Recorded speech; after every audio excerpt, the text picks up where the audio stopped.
মুর্শিদ আমার হইও গো কান্ডারি আমার মুর্শিদ আমার হইও গো কান্ডারি তোমার নামে কুম গঙ্গে বাসাইলাম বাঙ্গা তো মুর্শিদ মোরার ডাগারে ও দয়াল মুর্শিদ তুমি আমরার নাগাম বরসা গো দয়াল শাহ তোমার নাগাম বরসা কোলে রে কোল গো তুমি নইরা সারা সারা এ আশাত ও কুল গঙ্গে কুল গঙ্গে বাসাইলাম বাঙ্গা তো রি মুর্শিদ আমরার ডাগারি ও দয়াল মুর্শিদ তুমি আমরার নাগাম বরসা গো দয়াল শাহ তোমার নাগাম বরসা ও কোলে রে কোল গো তুমি নইরা সারা আল্লাহ আল্লাহ আল্লাহ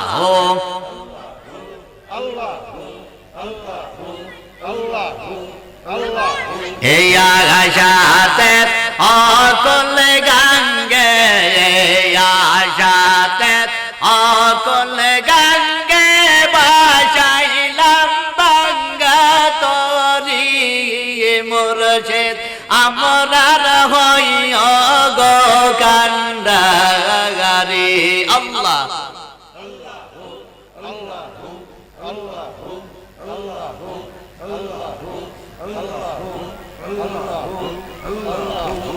আল্লাহ আল্লাহ আল্লাহ আল্লাহ আল্লাহ আল্লাহ নাইশা দন বাবা দন গো মুর্শিদ নাইশা দন বাবা নাইশা দন বাবা জন গো মুর্শিদ নাইশা দন বাবা কি দঙ্গনাছে আমরার কাছে দিয়া রাখতাম তোমার মন আল্লাহ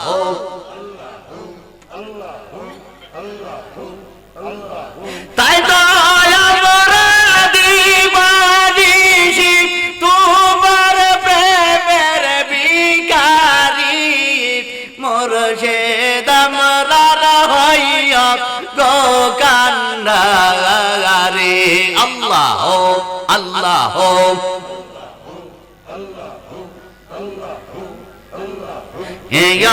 দমের কই গো মুর্শিদ অদম পাপি কই আমার বাঙ্গা তোদের কি ভরসা হই আল্লাহ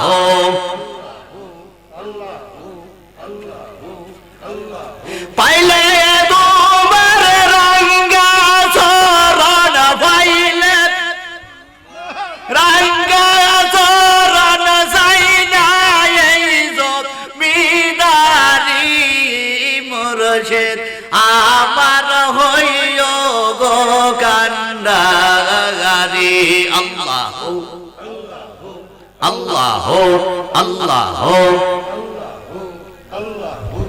লা ইলাহা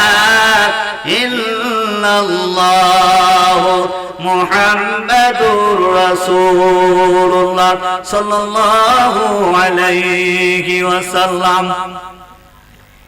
অষ্টগ্রাম ঐতিহাসিক আওলাদিয়া দরবার শরীফের ভক্তবৃন্দ আব্দুল্লাহপুর এলাকাবাসীর উদ্যোগে চতুর্থ বার্ষিক সুন্নি মহাসম্মেলনের আজকে যিনি সভাপতি জনাব মোহাম্মদ হাজি ইদ্রিস আলী মিয়া সাহেব, পশ্চিম আব্দুল্লাহপুর, সহ সভাপতি জনাব মতিন আনোয়ার সাহেব, পশ্চিম আব্দুল্লাহপুর, প্রধান অতিথি যিনি আজকের এই মাহফিলের সভারত্ন পীরে তরিকত রহনুমায়ে শরীয়ত পীরজাদা আলহাজ হযরত মাওলানা সৈয়দ জহিরুল ইসলাম জুয়েল সাহেব, ঐতিহ্যবাহী আওলাদিয়া দরবার শরীফ, অষ্টগ্রাম, কিশোরগঞ্জ। আজকের এই মাহফিলের বিশেষ অতিথি যিনি সুমধুর কণ্ঠের অধিকারী হযরত মাওলানা গাজী মোহাম্মদ রিয়াজুল হাসান আল কাদরি সাহেব, ঢাকা। প্রধান বক্তা যিনি কোকিল কণ্ঠের অধিকারী সুমিষ্টভাষী কণ্ঠস্বর হযরত মাওলানা নজরুল ইসলাম জোহরি সুন্নি আল কাদরি সাহেব, খাদেম ঐতিহ্যবাহী আওলাদিয়া দরবার শরীফ, অষ্টগ্রাম। হাফেজ মোহাম্মদ সাইফুল ইসলাম, খাদেম ঐতিহ্যবাহী আওলাদিয়া দরবার শরীফ, অষ্টগ্রাম, কিশোরগঞ্জ। আমন্ত্রিত উলামায়ে কেরাম, আমার সমবয়সী যুবক ভাইয়েরা, পিতৃতুল্য মুরব্বী বাবারা, কচি কচি সোনামণিরা, পর্দার অবস্থানরত অবলা সরলা সরলমনা মা ও বোনেরা, আমি আমার হৃদয়ের মধ্যে কোথা থেকে আপনাদের খেদমতে রাসূল করিম সাল্লাল্লাহু আলাইহি ওয়াসাল্লামের সুন্নাত মুবারক আপনাদের খেদমতে আরজ করছি, আপনারা গ্রহণ করুন। আসসালামু আলাইকুম ওয়া রাহমাতুল্লাহি ওয়া বারাকাতুহু।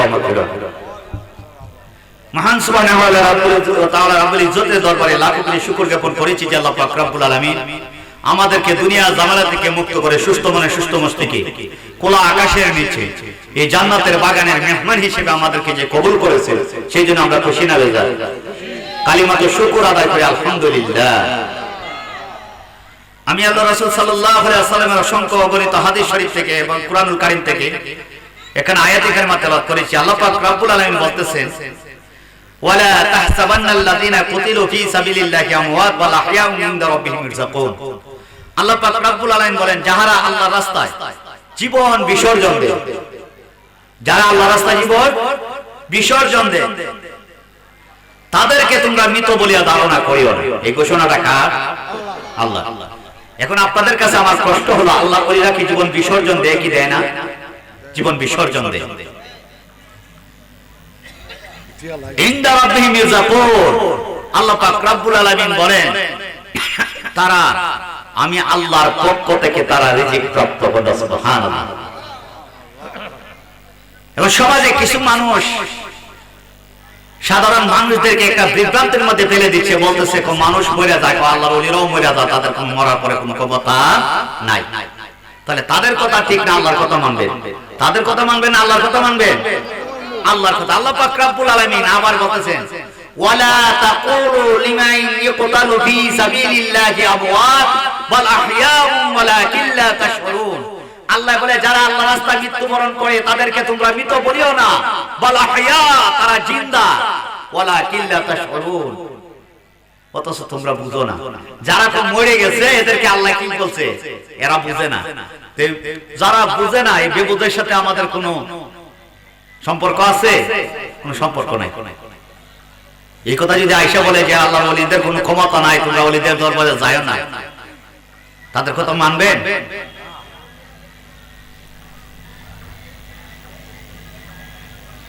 তো আল্লাহ পাক রব্বুল আলামিন, আমি যে এই কোরআনের আয়াতে কারিমা তেলাওয়াত করলাম, এতে বোঝা গেল যারা আল্লাহর রাস্তায় জীবন বিসর্জন দেয় তাদেরকে তোমরা মৃত বলিও না, তারা আমি আল্লাহর পক্ষ থেকে রিজিক প্রাপ্ত।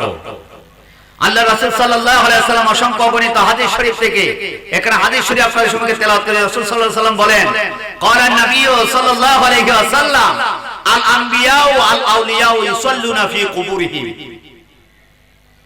কামা ইউসাল্লুনা ফি বুয়ুতিহিম। আল্লাহ রাসূল সাল্লাল্লাহু আলাইহি ওয়াসাল্লাম বলেন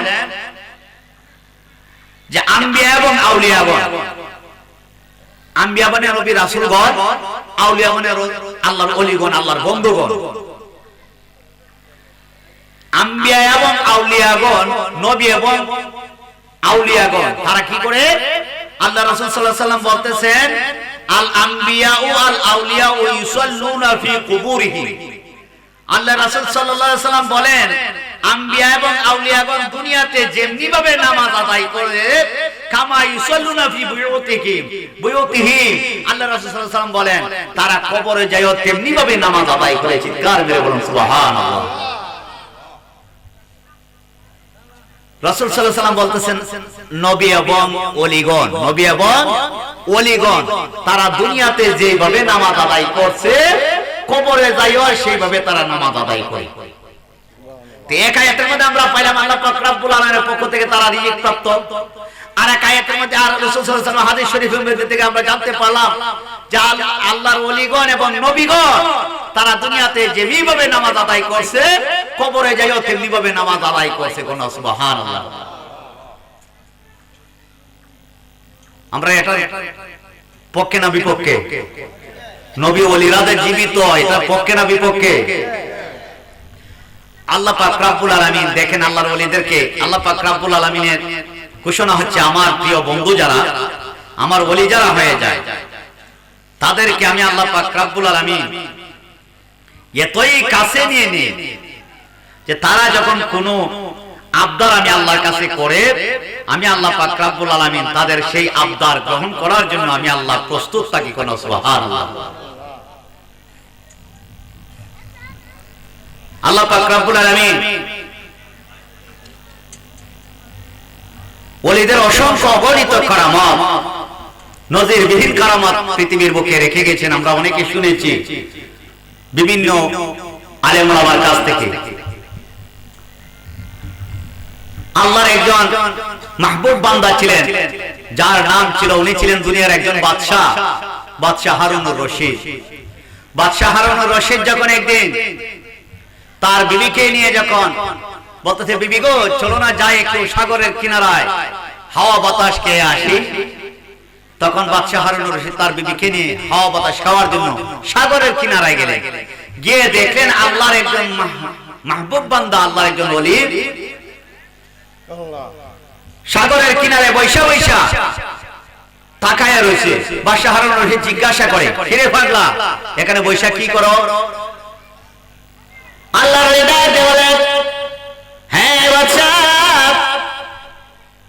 আমি এখানে বসে বসে তাকায়া দেখি আমার আল্লাহ পাক রব্বুল আলামিন এত সুন্দর বিশাল আসমান আল্লাহ বানাইছে, জমিন বানাইছে, পাহাড় বানাইছে, সাগর বানাইছে।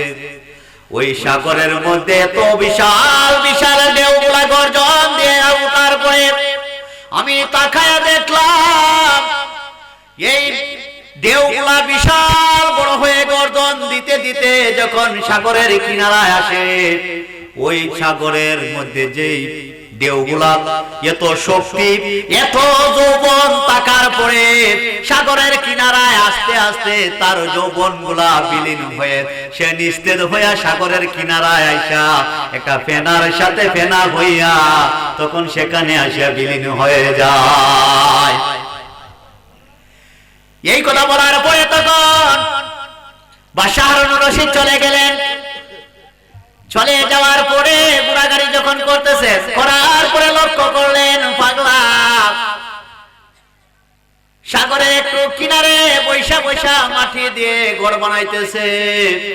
ঘর বানানোর পরে বলল, পাগলা এই ঘরগুলা দিয়া তুমি কি করবা?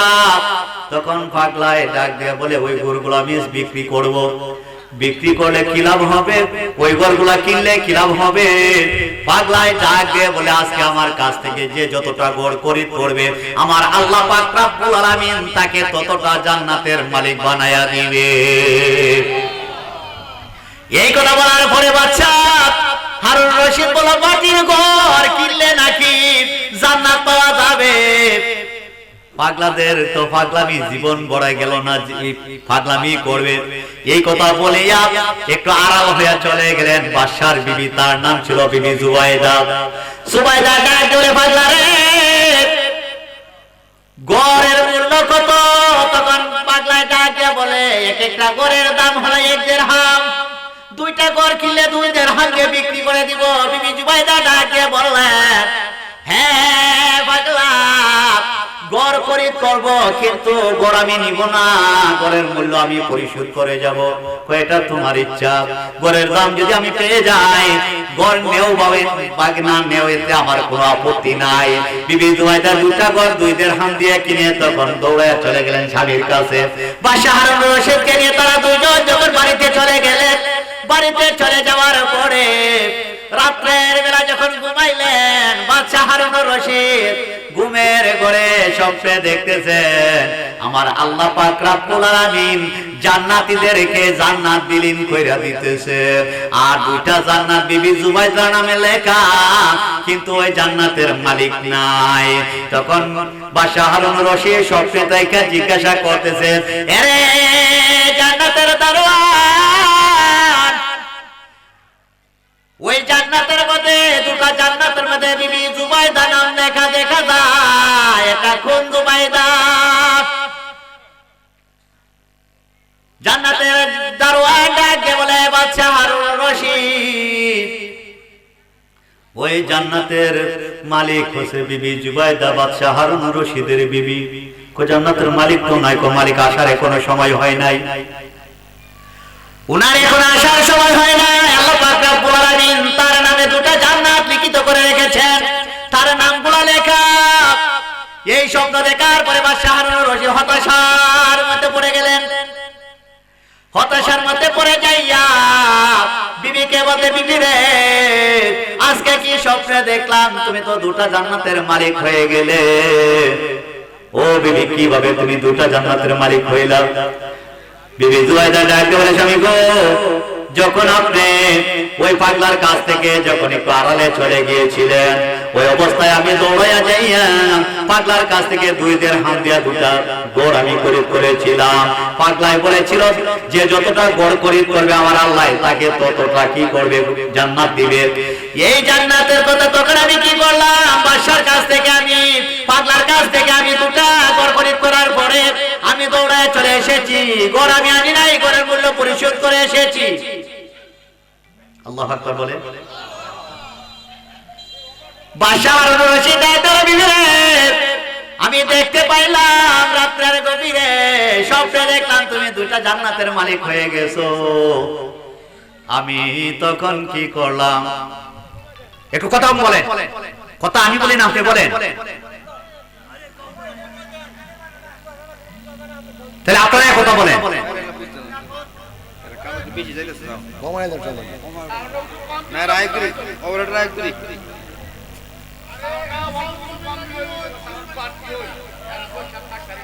বেশি সাউন্ড বক্সটা একটু ঘুরাই দেন না, বক্সটা ঘুরাই দেন।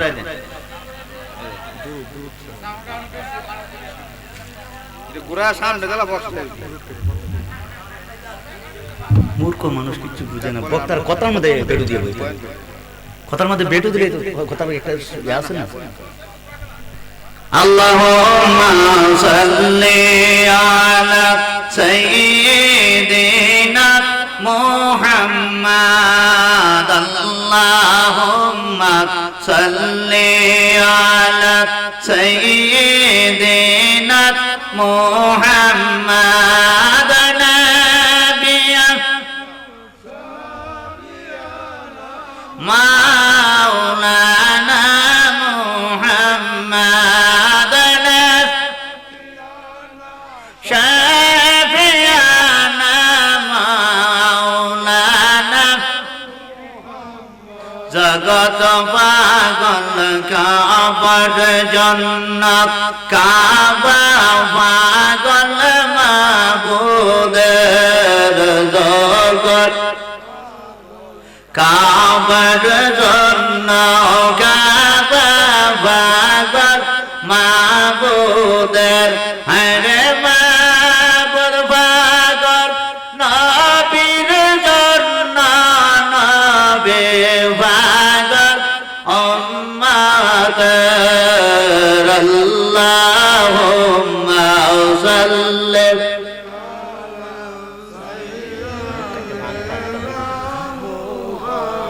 ফাঙ্কা কথা দূর দূর নিতে না বেটু হায় রে নবিয়া শাফিয়ানা মাওলানা মুহাম্মদ লা ইলাহা ইল্লাল্লাহু মুহাম্মাদুর রাসূলুল্লাহ সাল্লাল্লাহু আলাইহি ওয়াসাল্লাম। বাবা বন্ধুরা বলতেছিলাম, বাদশা হারুনুর রশিদ যখন বললে, বিবি রে, দুটা জান্নাতের মালিক তুমি কিভাবে হইলা? বিবি জুবাইদা বলেছে, আমি যখন ওই পাগলার কাছ থেকে দুটা গড় আমি খরিদ করলাম, কিন্তু গড়ের মূল্য পরিশোধ করেছে, কিন্তু আমি কি করি নাই, গড়ানি নাই। বাদশাহ হারুনুর রশিদ ডাক ধরে, বিবি রাত্রের গভীরে দেখলাম, স্বপ্নে দেখলাম যে তুমি দুটা জান্নাতের মালিক হয়ে গেছো। আমি জিজ্ঞাসা করলাম, বিবি জুবাইদার নাম লেখা, বললাম এরে জান্নাতের দারোয়ান, বলো এই বিবি জুবাইদা কে? তখন বলো বাদশাহ হারুনুর রশিদের বিবি, এখন ওনার আসার সময় হয় নাই, আমার আল্লাহ তার নামে দুইটা জান্নাত লিখিত কইরা দিয়েছে। ওই অবস্থায় তখন বাদশাহ হারুনুর রশিদ বলল, বিবি চলো আজকেও যাব, আমি ওই পাগলার কাছ থেকে তুমি দুইটা জান্নাতের মালিক হইলা, দুইটা গড় কিনা, আমি আজকে ওই পাগলার কাছে যাইয়া চারটা গড় কিনে আমি চারটা জান্নাতের মালিক হব। বিবিকে নিয়ে যখন সাগরের কিনারায় চলে গেলেন, জিজ্ঞাসা করলেন, রে পাগলা তোমার গড়গুলা কোথায়? বললো কেন? আমি চারটা গড় আজকে তোমার কাছ থেকে খরিদ করতে চাই। পাগলা এটা একটা বলে, বাদশাহ হারুন রে, রাত্রের গভীরে বুঝি স্বপ্নে দেখছো তোমার বিবি দুইটা জান্নাতের মালিক হয়েছে, আর এখন আসছো তুমি চারটা গড় কিনা চারটা জান্নাতের মালিক হইবা। আজকে আমার গড়ের মূল্য এতই বেড়ে গেছে রে বাদশাহ হারুনুর রশিদ, আমার একটা গড় কিনার মতো এখনো তোমার সামর্থ্য হয় নাই। তোমার এই বাদশাহী যদি বিক্রি করে আসো, আজকে একটা গড় কিনার মূল্য তোমার হবে না। বাদশাহ হারুনুর রশিদ বলল, কেন? পাগলাই ডাক দেয়, বাদশাহ রে, গত করলো আমি গড়ের অফার দিয়েছিলাম, কিন্তু ওই অফারের সময় তুমি তো গড় কিনতে পারো নাই। ওই অফারের সময় 24 ঘন্টা অতিবাহিত হয়ে গেছে, ওই কারণে আমার গড়ের দাম বাইরে গেছে। তোমার বাদশাহী বিক্রি করলো, আজকে কি হবে না, আমার একটা গড় তুমি কিনতে পারবে না। তবে কি করা যাবে? বাদশাহ হারুনুর রশিদ মনটা খারাপ করে ফেললো। পাগলাই ডাক দিয়ে বলে, হ্যাঁ বাচ্চা, মন খারাপ করার কোনো কিছু নাই, তবে তোমাকে আমি একটা উপদেশ দিতে পারি। বাড়িতে যাইয়া রাত্রের গভীরে আমার আল্লাহ পাক রব্বুল আলামিনের কথা স্মরণ করিয়া তুমি একটু চিন্তা করবে, আর ওই উপদেশটা, আমার কথা উপদেশগুলো তুমি একটু চিন্তা করবে। তখন পাগলাই তখন বলতেছে, এরে বাদশাহ হারুনুর রশিদ, বাড়িতে যাইয়া তুমি ওই কথাগুলো একটু চিন্তা করবে। ওর আগে বাদশাহ হারুনুর রশিদ বলল, এরে পাগলা, তবে একটা কাজ করো, আমি তোমার কাছে আমার হাতের লাঠিটা তোমার হাতে দিয়ে যাই। বলো কেন? দুনিয়াতে যদি কোনো বেকল পাও, ওই বেকলের কাছে আমার ওই হাতের লাঠিটা দিয়ে দিও। পাগলা কি বলেন, বাদশাহ হারুনুর রশিদের হাতের লাঠিটা কি করে রেখে দিলেন। আর পাগলা এটা বলতে, বাদশা রে, বাড়িতে যাইয়া তুমি আমার ওই কথাগুলার একটু চিন্তা করিও। তখন পাগলা বাদশাহ হারুনুর রশিদের উপদেশ দিলেন, আচ্ছা মানুষ বলো দেখি, রাত্র আগে কালো চন্দ্র সূর্য কোথায় থেকে পেল এত আলো? আচ্ছা মানুষ বলো দেখি, রাত্র কেন কালো, চন্দ্র সূর্য কোথায় থেকে পেল এত আলো? পশু পাখি কয় না কথা, মানুষ কেন কয়? বলো বলো বলো, মানুষ তা কেমন করে হয়? এই আপনার কি সমস্যা হইতেছে? মনে তো কাকা কাকা শুরু করেছে, কথা কি আমি বলি আপনি বলেন? ভালো লাগে আপনি ফাঁসা নিয়ে বলছেন, ফাজলামি করতে জায়গা পায় না।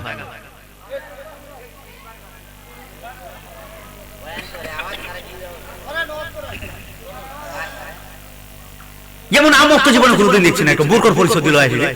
কথা কি আমি বলতেছেন আপনি বলতেছেন? আপনার যে সমস্যা, আপনি ফাঁসে গিয়ে বসে থাকেন।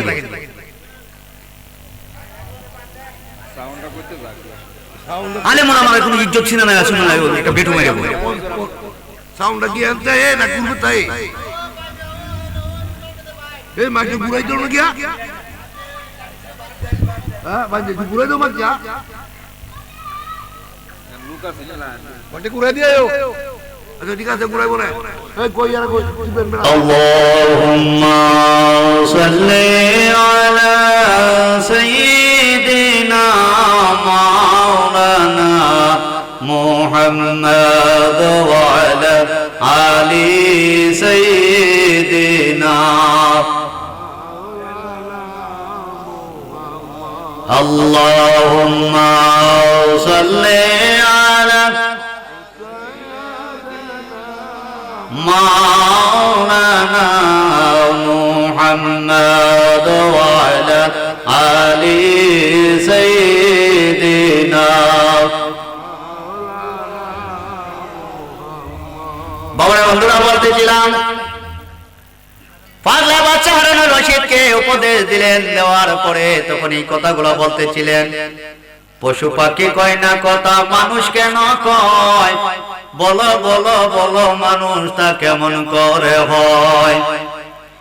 ফুলগুলো এত সুন্দর গাছে ফুটে রয়, পাতাগুলো সবুজ বটে ফুলের মতো নয়, বলে ঠিক কিনা?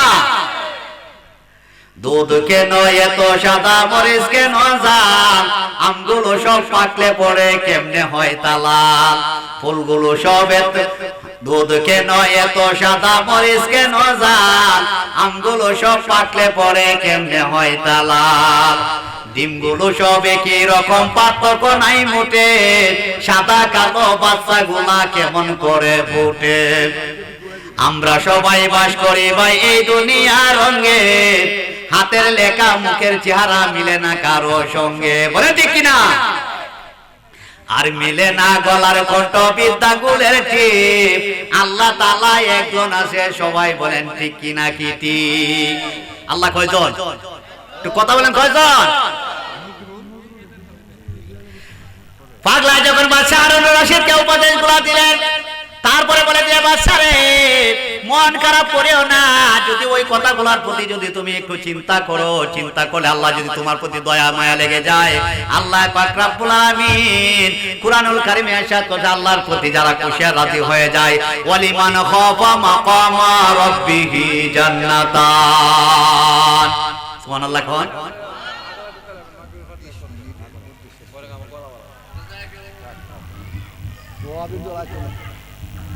পুরুষের নাই কেমন আর তোমার বন্ধুরা বলতেছিলাম, বাদশা হারুন রশিদ বাড়িতে যাইয়া যখন এই চিন্তায় মগ্ন হয়ে গেলেন, মগ্ন হয়ে যাওয়ার পরে তখন একটু অস্বস্তি বোধ করলেন। করার পরে তখন কি করলেন, বিবি জুবাইদা বলতেছে, স্বামী গো, জীবনে কোনোদিন তো আপনার কাছে কোনো কিছু চাই নাই, তবে একটা জিনিস আজকে আপনার কাছে চাবো, আপনি আমাকে কতটুকু ভালোবাসেন? বাদশা হারুন রশিদ কয়, বিবি তোমাকে আমার জীবনের চাইতে বেশি ভালোবাসি। হ্যাঁ বিবি, তুমি কি চাও? যদি আমার এই রাজত্ব তোমার নামে লিখিত করে দেওয়ার জন্য যদি বলো, তাও আমি দিতে প্রস্তুত, আমি তোমাকে এতটুকু ভালোবাসি। বিবি জুবাইদা বললেন, স্বামী গো, আমাকে আপনি এই রাজত্ব লিখে দিতে হবে না, তবে একটা আবদার আপনার কাছে আমি বলবো। বলো কি আবদার? হ্যাঁ স্বামী, আমি যখন দুনিয়া থেকে বিদায় হয়ে যাব, আপনার কাছে আমি এমন একটা জিনিস আবদার করব গো স্বামী, আমি যখন দুনিয়া থেকে বিদায় হয়ে যাব, যাবার পরে তখন আমার শেষ জানাজার নামাজটা এমন একজন ইমাম দ্বারা পড়ায়া দিবেন গো স্বামী, যে ইমামের জীবনে কোনোদিন আসরের নামাজ কাজা হয় নাই। সুবহানাল্লাহ। বাড়িতে গিয়ে বললেন, হায় আফসোস, জীবনে কত মাহফিলে গেলাম, এত বেজুতে মুসল্লি আর বেজুতে শ্রোতা আমার জীবনে কোনোদিন পাইছি না। সুবহানাল্লাহ বললে কি গুনাহ হইব? আমরা কয়ে দেন সুবহানাল্লাহ।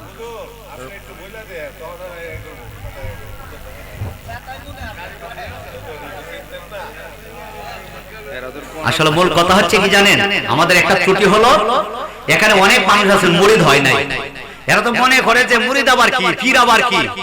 মুরিদ যদি হইতো তাহলে প্রত্যেকটা মানুষের মধ্যে একটা আদব থাকতো, মায়া থাকতো, মমতা থাকতো। এরা তো মনে করে যে আমরা নামাজ পড়তেছি এটাই যথেষ্ট, নামাজ দিয়ে কোনো মানুষ জান্নাতে যেতে পারবে না। আমি গ্যারান্টি দিয়ে গেলাম আজকের মাহফিলে, নামাজ পড়ে কোনো মানুষ জান্নাতে যেতে পারবে না। যদি কোনো বাহাদুর থাকে আমাকে বলেন যে নামাজ পড়ে যে জান্নাতে যাওয়া যাবে, এটার গ্যারান্টি দিতে পারবে কিনা? কয় হাত দিয়া নায়েবের হাতে যে যায় না আহলে বায়াত, হাত দিয়া নায়েবের হাতে, যে যায় না আহলে বায়াতে, বলে জাহেলাতে বিদ্রোহে তোর নবীর হাদিস পর, গুনাহগাতা মাফ করায়া মর, গুনাহগাতা মাফ করায়া মর, নবীর হাদিস পর, গুনাহগাতা মাফ করায়া মর। পীরের হাতে হাতে মোনাত, পিছের গুনাহ তোর আর রবে না, সামনে খোদার হুকুম তামিল কর। আল্লাহু আকবার। মুর্শিদ যদি কইরা দে মাপ, পাবে না তোর এই দেহের পাপ, ভয় ভীতি রইবে না মরার পর, নবীর হাদিস পর, গুনাহগাতা মাফ করায়া মর। ববের ঘরে থাকতে তাজাব, মাফ করায়া লও গুনার বোঝা, কবর হইতে উঠিও হাসর। ওরে কেউ করবে না জিজ্ঞাসাবাদ, হইলে কামেল পীরের বায়াত, কেউ করবে না জিজ্ঞাসাবাদ, হইলে কামেল পীরের বায়াত। ওরে সালাম দিবে ফেরেশতায় আল্লাহর নবীর হাদিস পর, গুনাহগাতা মাফ করায়া মন। অনেকের মনে প্রশ্ন থাকতে পারে, হুজুর পীরের হাতে হাত দিলে কি সব গুনাহ মাফ হয়ে যায়? তবে যে কথাটা বলছি, পীরের হাতে হাত দেব না, পিছের গুনাহ আর রবে না, সামনে খোদার হুকুম তামিল কর। আচ্ছা, খোদার হুকুম তামিলের মধ্যে নামাজ আছে না নাই? কথা বলে আছে না নাই? রোজা আছে না নাই? হজ আছে না নাই? যাকাত আছে না নাই? এখন আমরা পীরের কাছে কেন যাই? একটা সহজ কথা, তো সহজে বুঝে যাবেন আপনারা। আমরা পীরের কাছে কেন যাই? পীরের কাছে গেলে কি লাভ হয়? এখন আমি আপনাদের কাছে এই কথাটা বলে আমি আমার মূল আলোচনা আবার চলে যাব। আমরা পীরের কাছে কেন যাই আর যাইলে কি লাভ হয়? এখন আমরা যারা শরীয়তের নামাজ যারা আমরা পড়ি, আমার কথাগুলোর একটু স্পষ্ট ভাষায়, আমরা 5 ওয়াক্ত নামাজ পড়ি কি পড়ি না? 5 ওয়াক্ত নামাজে কয় রাকাত ফরজ? 17 রাকাত। ফজর, জোহর, আসর, মাগরিব, এশা। ফজরের 2 রাকাত, জোহরের 4 রাকাত, আসরের 4 রাকাত, মাগরিবের 3 রাকাত, এশার 4 রাকাত। এই হলো 17 রাকাত। এখন আমি যদি বলি যে 15 রাকাত ফরজ, এটা কি সঠিক হবে না ভুল হইব? হ্যাঁ? এখন যদি বলি যে 5 ওয়াক্ত নামাজে 11 রাকাত ফরজ, সঠিক হবে না ভুল হইব? সবাই আওয়াজ দিচ্ছে না, বল। এক মুখে কিন্তু 2 কথা বলা যাবে না, সাবধান। ভুল কইছে, এই মুখে যারা ভুল বলছেন, আপনাদের এই জবান দিয়া আপনারাই এখন সঠিক বলবেন। আলহামদুলিল্লাহ। এখন যেই মুখে বলছেন যে হুজুর ভুল, এই মুখে আপনারাই বলবেন যে হুজুর এগুলা সঠিক। আমি এখন বুঝাই দিচ্ছি, কারণ ওই কারণে ওলি আল্লাহর দরবারে যাওয়া যায়। এই কথাগুলো কোরআন হাদিসে পাবেন না। এই ক্লাস করতে গেলে ওলি আল্লাহর দরবারে সেই মাদ্রাসাতে যাওয়া লাগবে, যেখানে তাসাউফের কথা হয়, যেখানে আত্মাধিকতার কথা হয়। যেই কথাগুলো গেলে পরে ওলি আল্লাহর জবান থেকে পাওয়া যায়, এই কথাগুলো কোরআন হাদিসের মধ্যে পাওয়া যায় না। সুবহানাল্লাহ। এখন আমি বলছি যে আমরা যারা 5 ওয়াক্ত নামাজ পড়ি, 5 ওয়াক্ত নামাজে 17 রাকাত ফরজ, আর 15 বললাম, 11 বললাম, বলার পরে আপনারা অনেকে বলছেন যে ভুল। এখন দেখেন সঠিক কিভাবে হয়। এখন আমরা যারা, এখন কথাটা তো উদাহরণস্বরূপ বোঝানো লাগে, এক জায়গায় যখন আলোচনা করতে যাই, তখন এক ব্যক্তি শুনছে যে 5 ওয়াক্ত নামাজে 17 রাকাত ফরজ। এই কথা শুনিয়া তখন ওই মুরব্বির মতো উঠে গেছে, পরে বাকি কথাগুলো আর শুনে নাই। উঠে যখন চলে গেছে, ওই ব্যক্তি কিরে হুজুরও কইছে আমি তো নামাজ পড়ি নাই, তা আমার তো বাড়িতে 3টে বউ। কয় বউ? কথা বলে কয় বউ? 3টা বউ। কয় আমার বউরা তো মুসলমান, আমিও মুসলমান, তাহলে আজকে আমার বউদের কি এসে আজকে আমি একটা পরীক্ষা নিব, ইন্টারভিউ নিব। কি নিব? ইন্টারভিউ নিব। হ্যাঁ, গিয়ে করছে কি তা? কবে বিরা শোনো, তোমরা তো মুসলমান, আমিও মুসলমান, আজকে তোমাদের ইন্টারভিউ হবে, পরীক্ষা হবে। কি পরীক্ষা? তোমরা তো নামাজ পড়ো। জি পড়ি। নামাজ যদি পড়ো 5 ওয়াক্ত নামাজে কয় রাকাত ফরজ? তবে একটা শর্ত হলো, তোমরা যে উত্তর দিবা, যারটা সঠিক হবে সে থাকবে, আর যারটা ভুল হবে তারে তালাক দিয়ে দিব। সহজ হইছে না কঠিন হইছে পরীক্ষাটা? কথা বলেন, সহজ না কঠিন? কঠিন। শর্ত লাগাই দিছে, যদি সঠিক হয় থাকবে, ভুল হলে বিদায় করে দিবে। এই কথা বলার পরে তখন পরীক্ষা নিতে আরম্ভ করলেন। বড়জনকে জিজ্ঞাসা করলেন, বিবি রে বলো 5 ওয়াক্ত নামাজে কয় রাকাত ফরজ? 17 রাকাত ফরজ। দ্বিতীয় জনকে জিজ্ঞাসা করে, বলেন দেখি 5 ওয়াক্ত নামাজে কয় রাকাত ফরজ? 5 ওয়াক্ত নামাজে 15 রাকাত ফরজ। তৃতীয় জনে জিজ্ঞাসা করো, বলেন দেখি আপনি 5 ওয়াক্ত নামাজে কয় রাকাত ফরজ, কয় 11 রাকাত ফরজ? যেই বেটা ইন্টারভিউ নিতে চাইছে হে বেটা নিজেই জানে না যে 5 ওয়াক্ত নামাজে কয় রাকাত ফরজ। হে বেটা নিজে জানে না, এ পরীক্ষা নিতে চাইছে। এখন সমাধা দেওয়ার জন্য গেছে মসজিদের ইমাম সাহেবের কাছে। এমন কিছু ইমাম আছে দেখবেন যার যে ইমামের পাশে শরীয়ত আছে মারিফত নাই, মারিফত আছে শরীয়ত নাই, ওই ইমামের পাশে নামাজ জায়েজ হবে না। এখানে একটা বেজাল লেখা, যে ইমামে বলবে যে আমার মারিফত এই শরীয়ত আছে মারিফতের আমার দরকার নাই, ওই ইমামের পাশে নামাজ হবে। যে ইমামে বলবে যে আমার কাছে মারিফত আছে শরীয়তের দরকার নাই, এই ইমামের পাশে নামাজ হবে না। তাহলে যাবেন কিভাবে? শরীয়ত, মারিফত, তরিকত, হাকিকত, 4টা তরিকা আছে। 4টা যেই ব্যক্তির কাছে থাকবে তিনি হবে হক্কানি আলেম এবং হক্কানি ইমাম। যদি বলে আরে মারিফত টারিফত আবার কি, শরীয়তই সবকিছু, এই ইমামের পাশে নামাজ হলে সারা জীবন নামাজ করে যদি কপাল খালা করে ফেলেন, নামাজের কোনো ফায়দা হবে না। ওই বেজুত্তা ধরনের ইমামের কাছে যখন গেছে হুজুর, কয় আমার একটা সমাধা দিয়ে দেন। কি সমাধা? আমি তো একটা বেজাল লাগাই দিয়েছি, আমি ইন্টারভিউ নিয়েছিলাম আমার বিবিদের কাছ থেকে, কিন্তু সঠিক উত্তর পাই নাই। আসলে হ্যাঁ নিজেই জানে না। বললো হুজুর আমার সমাধা দিয়ে দেন। কি সমাধা? কয় আমার বিবিদের জিজ্ঞাসা করছিলাম 5 ওয়াক্ত নামাজে কয় রাকাত ফরজ? ইমাম সাহেব বলে 17 রাকাত ফরজ। তাহলে বড় জনেরটা ঠিক, শর্ত তো লাগাইছি যারটা ঠিক হবে সে থাকবে, যারটা ভুল হবে তার বিদায় করে দিব। এই কথা বলার পরে তো ইমাম সাহেব বইলা দিছে কয় 17 রাকাত ঠিক। এখন হেবাস তো মাথা গরম, হাই হাই রে কি করলাম রে, আমি তো ইন্টারভিউ নিয়ে আমার সংসার আর বেজাল বাড়াইয়া দিলাম। তো হ্যাঁ মাথা গরম করে যখন যাইতেছে ওই অবস্থায় আউলাদে দরবার শরীফের এক পাগল, মাদ্রাসার বারিন্দা দেওয়া যায় নাই, ওই পাগলে থামাইছে। খিরে সলিমুদ্দিন হয়ে যা, মাথা গরম কেন? আর বলিস না, সংসার তো বেজাল লাগিয়ে গেছে। সমাধান আনতে গিয়েছিলাম ইমাম সাহেবের কাছে, ইমাম সাহেব বইলা দিছে প্রথম জনের তো ঠিক আর বাকি 2 জনেরটা বেটি। কি প্রশ্ন করছিলে? ফন্ড এই 17 ফন্ড 11 এখানের মধ্যে ভেজাল। ইমাম সাহেব কি কইছে? ফন্ড ঠিক আর ফন্ড এই 17 ঠিক, ফন্ড আর 11 ভুল। এখন তো আমার 2 জন মিজো এবং ছোট, তারা 2 জনকে বিদায় করে দিতে হবে। আউলাদিয়া দরবার শরীফের মতো একজন পাগলায় ডাক দেওয়া তারা সলিমুদ্দিন মাথা গরম করিস না, ইমাম সাহেব নিজেও জানে না এটা সঠিক না ভুল। ইমাম সাহেবের শরীয়তের মাসালা দিয়ে দিছে, আর তোর বিবিরা যে 3 জনে 3টা কথা বলছে এটার ভিতরে হাকিকত আছে। সুবহানাল্লাহ কইতেন না? কি আছে?